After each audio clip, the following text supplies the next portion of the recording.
The Little Princess's Flying Dress.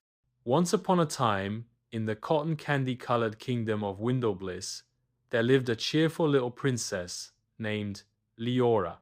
She had twinkling eyes, curly golden hair, and a giggle that sounded like wind chimes in spring. Princess Leora loved dresses. She had twirly dresses, sparkly dresses, rainbow dresses, and dresses with pockets. Those were her favorite for hiding cookies. But one day, she discovered something truly extraordinary. A dress that could fly. It all started on a breezy morning. Leora was getting ready for the royal garden tea party. Her wardrobe shimmered with choices, but at the far end, wrapped in silver ribbon, was a dress she had never seen before. It was pink with puffy sleeves, fluttery hems, and tiny feather patterns that shimmered in the sunlight. Where did this come from? She asked her pet kitten, Marshmallow. Meow, replied Marshmallow, curling around her feet. She slipped it on. It was light, so light it tickled. As she took a step, the hem flapped. She twirled. The sleeves puffed. She jumped. The skirt whooshed up like wings. And then, whoosh, Leora was floating. Whoa! This dress can fly! She squeaked, flapping her arms. She zipped up to the ceiling of her room, bumped gently into the chandelier, and then fluttered back down like a dandelion seed. Marshmallow, I'm a flying princess! She giggled, floating above her bed. Just then, Queen Mama knocked on the door. Leora, sweetie, time to go to the tea party. Princess Leora quickly tiptoed to the floor. She didn't want anyone to know yet. This was her little secret. She gave a sweet royal smile and trotted off to the garden while secretly bouncing just a teeny bit with every step. At the tea party, all the princes and princesses were nibbling cupcakes, pouring pretend tea, and playing royal statues. Princess Leora sipped from her teacup with one hand and hovered just a little above her chair. No one noticed. Well, almost no one. Prince Nico, her best friend from the Cloud Castle, leaned in. Are your toes off the ground? He whispered. Leora grinned. Shh! It's a secret! My dress can fly! No way! Yes, way! She grabbed his hand and pulled him behind the rosebush hedge. With a little bounce and a fluff, she floated a few inches off the ground. Prince Nico gasped. That's the coolest thing ever. Can I try? Leora shook her head. It only works on me, I think. Maybe because I believe it can. They stared at the magical dress. Let's test it. Try flying over the lemonade stand. Princess Leora gave a little run and jumped. The dress caught the breeze, and up she soared like a butterfly over the lemonade stand, the cookie table, the chocolate fountain.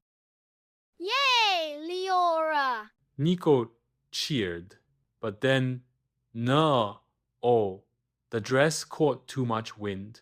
The breeze whooshed stronger. The hem of the dress flapped wildly. Leora spun like a spinning top and zip. She flew up, up into the sky. Leora! Nico shouted. I'm okay! Leora shouted back, wobbling in the wind. She soared over the castle towers, over the royal gardens, over the treetops of the kingdom. Below, Marshmallow watched with wide eyes from the palace balcony. But now, Leora was starting to get nervous. How do I get down? She wondered, flapping her arms. Dress, stop! Land, please! The dress didn't listen. It liked flying too much. As she floated higher, she passed over Cloudville, where the cloud sheep were grazing. One of them looked up and bowed in surprise. She floated past a group of sky fairies, knitting fluffy scarves. They waved. Lovely dress, dear. Thanks. But I don't know how to land. Leora called, spinning. Do you know how to land a flying dress? The fairies looked at each other, then shook their heads. Nope. First time seeing one. Oh no, I want to go home. Leora's tummy flipped. She thought hard. She tried pointing her toes down. No luck. She tried holding her breath. Nothing. She tried saying land in different languages. Still floating.